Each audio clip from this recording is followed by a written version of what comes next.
రాత్రి 12 గంటలు. కిరణ్ ఆఫీస్ నుంచి అలసిపోయి ఇంటికి వచ్చాడు. తలుపు తెరిచిన వెంటనే పై అంతస్తు నుంచి ఒక చిన్న పాప నవ్వు వినిపిస్తుంది. ఎవరు అని గట్టిగా అడుగుతాడు. ఎలాంటి సమాధానం ఉండదు. ధైర్యం చేసి మెట్లెక్కుతాడు. పైకి వెళ్ళగానే తెల్లటి డ్రెస్ వేసుకున్న ఒక అమ్మాయి కిటికీ దగ్గర వెనక్కి తిరిగి నిలబడి ఉంది. కిరణ్ ఒక్క అడుగు ముందు వేయగానే ఆమె ఒక్కసారిగా మాయమవుతుంది. భయంతో గడియారం చూస్తాడు. అప్పుడు 12. ఒక్క సెకండ్ కూడా మారలేదు. అప్పుడే టక్ టక్ మని తలుపు తట్టిన శబ్దం. అతను కిందికి వెళ్ళి తలుపు తెరుస్తాడు.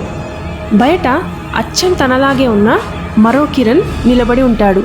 అతని కళ్ళల్లో భయం. అతను నెమ్మదిగా ఇలా అంటాడు, లోపలికి వెళ్ళొద్దు, నేను ఇప్పటికే ఈ రాత్రిలో చిక్కుకున్నాను అని. అది చెప్పగానే అన్నీ ఒక్కసారిగా చీకటిగా మారిపోతాయి. మళ్ళీ రాత్రి 12 గంటలు. కిరణ్ ఆఫీస్ నుంచి ఇంటికి వస్తాడు. తలుపు తెరుస్తాడు. పై అంతస్తు నుంచి అదే చిన్న పాప నవ్వు వినిపిస్తుంది.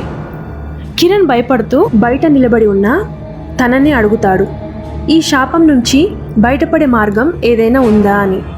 బయట ఉన్న కిరణ్ నెమ్మదిగా నవ్వి, ఉంది, కానీ ఈ మాట నేను కూడా నీకే చెప్పాను అని అంటాడు.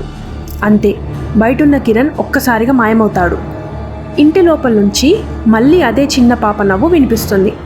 కిరణ్ వెనక్కి తిరిగి చూడగానే తలుపు నెమ్మదిగా మూసుకుపోతుంది.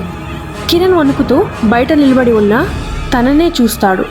నువ్వెవరు అని అడుగుతాడు. బయట ఉన్న కిరణ్ నెమ్మదిగా ఇలా అంటాడు, నేను రేపటి నువ్వు, ఇక్కడి నుంచి ఎవరు బయటపడరు అని అంటాడు. అంతే, వెనక నుంచి మళ్ళీ ఆ చిన్న పాప నవ్వు వినిపిస్తుంది. కిరణ్ తిరిగి చూసేలోపే ఆ పాప నెమ్మదిగా అతని చెవిలో ఒక మాట చెప్తుంది, ఇప్పుడు నీ వంతు అని. ఒక్కసారిగా ఇంట్లో ఉన్న అన్ని అద్దాల్లో కిరణ్ ప్రతిబింబాలు కనిపిస్తాయి. కానీ ప్రతి అద్దంలో ఉన్న కిరణ్ వేరువేరు దిశలో నవ్వుతూ ఉంటాడు. నిజమైన కిరణ్ మాత్రం నవ్వడం లేదు. అతను భయంతో కళ్ళను మూసి తెరిచేలోపు తన ప్రతిబింబం అద్దం నుంచి బయటకు నడుచుకుంటూ వస్తుంది. ఆ ప్రతిబింబం అతని స్థానంలో నిలబడుతుంది. కిరణ్ మాత్రం అద్దం లోపల చిక్కుకుపోతాడు. ఇంటి గోడపై ఉన్న అద్దంలో కిరణ్ గట్టిగా సహాయం కోసం అరుస్తూ ఉంటాడు. కానీ బయట ప్రపంచానికి వినిపించేది మాత్రం ఆ చిన్న పాప నవ్వు మాత్రమే.